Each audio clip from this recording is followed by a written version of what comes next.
فرانسیسیوں نے اس کی بہترین مثال ہے بلڈوز کیا دمشق میں ایک میدان کو، اور ہزاروں قبریں تھیں صوفیاء کرام رحمہم اللہ کی، اور بلڈوز کرتے چلے گئے مسلمانوں کی ساری تہذیب کے اثرات مٹا دیے، حتیٰ کہ کسی نے صاحب علم تھے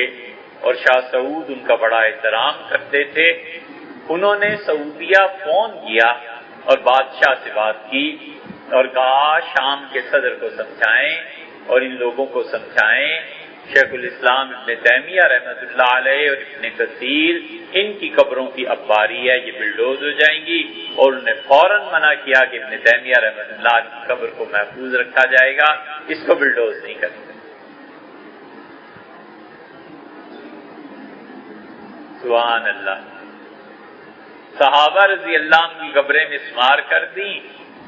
حضرت رسالت مآب صلی اللہ علیہ وسلم کی گنبد کو اڑانے کا ارادہ تھا، لیکن محبت کھلی ہوئی تھی نا طبیعت میں، رچی بسی تھی شیخ کی قبر کی جب باری آئی تو پھر دل پہ چوٹ پڑی کہ نہیں یہ نہیں کرنا۔ یہ اعتدال کی راہ